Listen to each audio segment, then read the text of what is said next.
I've been tasked with leading a brief guided meditation. If you know anything about the way I tend to frame the meditation practice, this won't be a 15-minute meditation practice. That's the time frame that we've been allotted. But the real meditation practice is your life. So if the whole conference isn't your meditation practice, I'm sorry.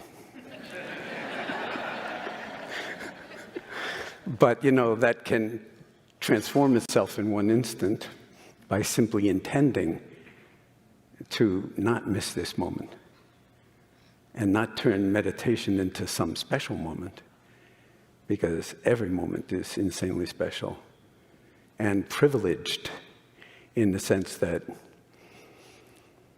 this breath coming in, there will come a moment when it will not come in again. And we don't know when that moment will be. So to really appreciate that, as so many teachers across the ages have said, the preciousness of this very moment, the miracle of mindfulness, to quote Thich Nhat Hanh. And so without taking anything for granted or some narrative about mindfulness and my practice or anything like that, just dropping into being fully present in your body as it is, as you are. And at the same time, in the space of all of us being here together with a very strong intentionality.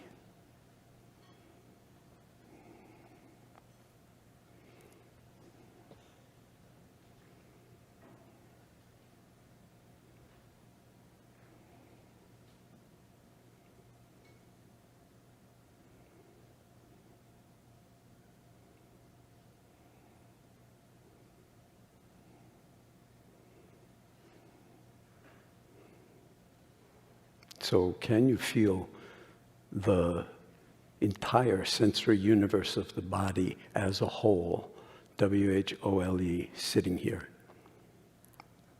with the body exactly as it is?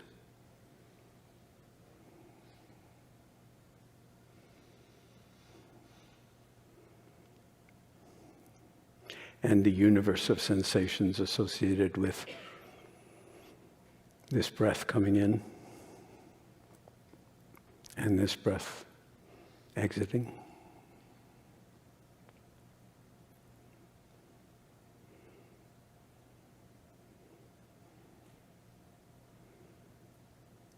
And the larger sense of the body as a whole sitting here. And keeping in mind that no matter what the object or objects of attention are that you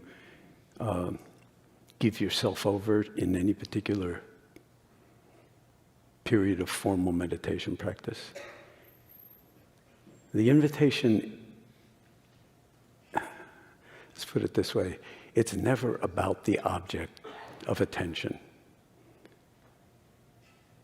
Whatever it is, whether it's the breath sensations in the belly or at the nostrils or a sense of the body as a whole sitting here, or sounds or anything else that one might attend to in the domain of human experience. It's never about the objects of attention, primarily. What it's really about is the attending itself.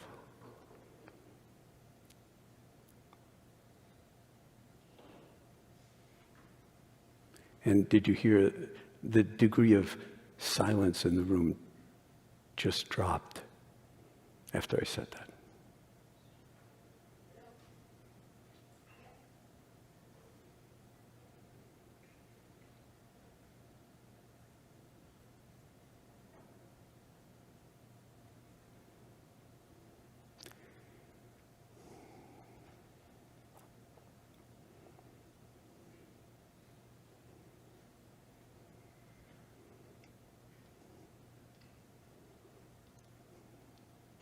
So the invitation is to actually take up residency, if you will, in awareness itself. Let it become your default mode, your address, your permanent residence, so to speak, your dwelling place, your abode.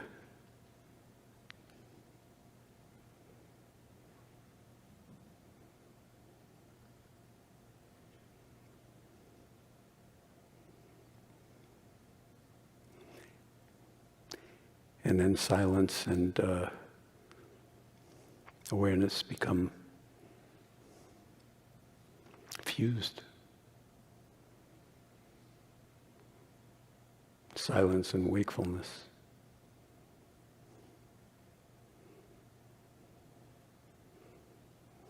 Silence and the beauty and the miracle of life expressing in this moment in the form of you and in the form of all of us together with some degree, I think a strong one, of very common intentionality. And in that sense, if it resonates with you, taking your seat in this way, metaphorically as well as literally, be a love affair with this moment,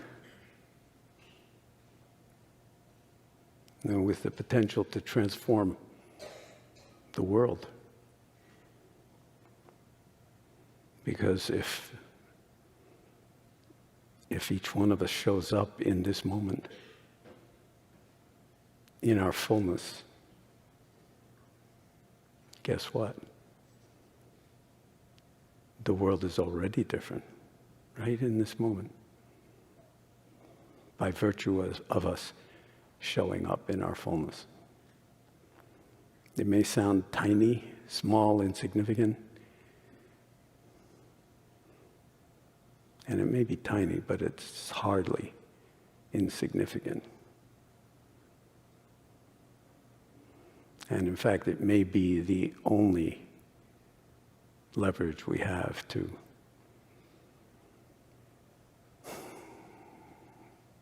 heal and transform the autoimmune disease that humanity has created on planet Earth in all its various nightmare forms, and in all of the beauty that ironically accompanies it all seamlessly.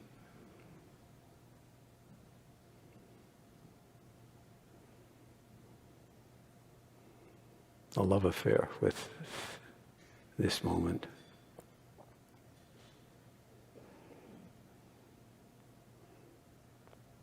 In the midst of the sorrow, the pain.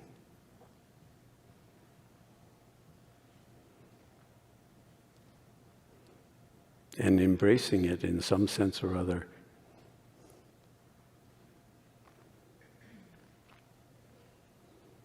Maybe, just maybe, finding a new way to be in wise relationship with it that is healing, that is not separate from taking a stand and enacting in the world that which is dying for us to enact.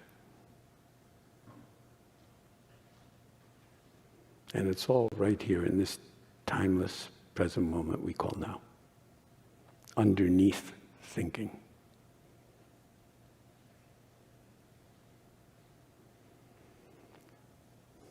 So in that sense, the silence is undisturbed and undisturbable. And awareness is completely coextensive with it.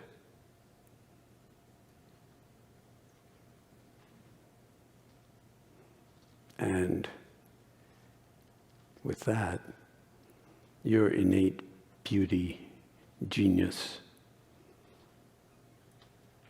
potential for healing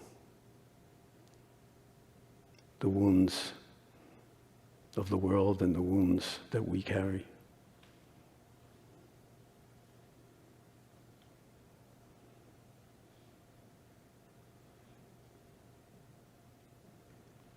Not in some contrived future, but right here in this moment.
And in the remaining few moments of the meditation practice, if your eyes have been closed, I would invite you to open them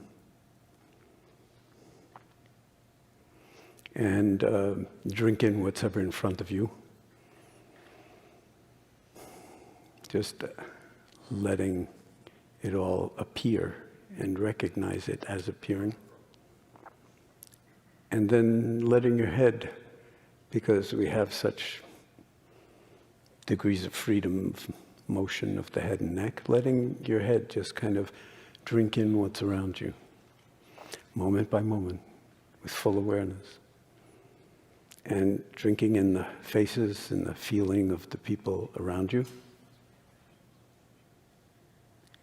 all in silence.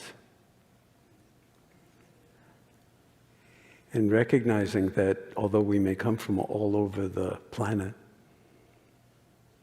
and we all have our individual dwelling places that we call home, hopefully, because many people don't, and many people in this city do not. It's a huge challenge, social challenge. To the degree that you can be at home in this moment, to that degree, as it was suggested earlier, the world's already different.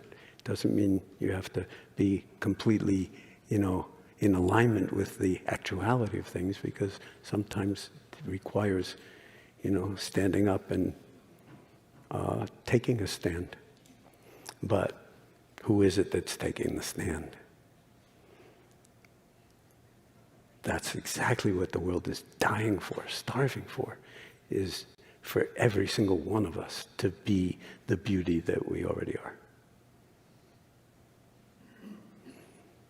So in these final moments of the meditation, just drinking in the beauty of the people next to you, the beauty of the people around you. And you don't have to do it through the eyes alone. You can do it through simply the feeling of knowing there's a human being next to you.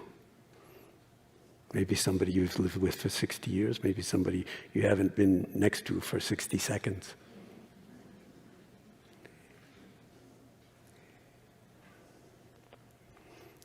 And just to say,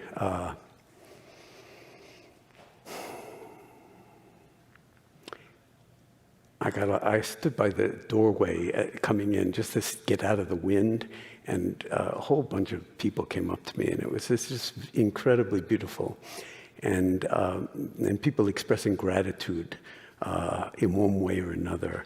And I just want to say that I understand that, and I love it, and it warms my heart.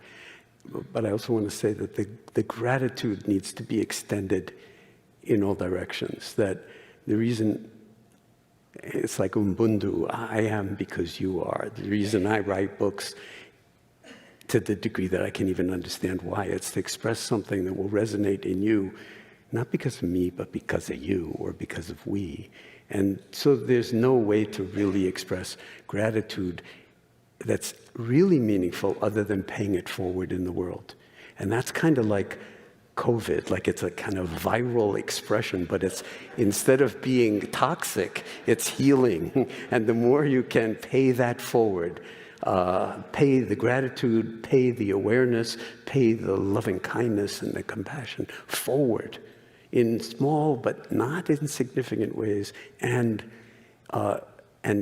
as large a way as you can, imagine. We're all the cells of the one body politic of the planet. We all need an adequate blood supply in order to live, and we all need to recognize that we are whole ourselves individually, but part of larger and larger circles of wholeness. And when we honor that, that becomes the real meditation practice. And then, as you can see, no bells were necessary to say, okay, now we're meditating. No bells to say, okay, now we're not. That's not criticizing people who use bells, by the way, but to just say, I know everything can be interpreted through whatever lens you want to throw at it, but to really say that there's no moment of your life between now and the moment you take your last breath that's not the meditation practice. And who's to say which ones are worthy of missing? I would say, how about none? That would be worthy of none. How about none? But then don't make a big deal of it, because the nature of our minds is that, now that I've said that, I'm going to fall unconscious. Until I remember that I told myself not to, and then, whoop, here I am again. Okay? So it's humiliating, it's depressing, I know, and it's also hysterical.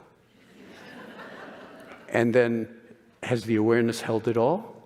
Yes, it has. So it's not like, oh, I was meditating and then my mind wandered and then I forgot and then I got back to it. No, that's a nice story.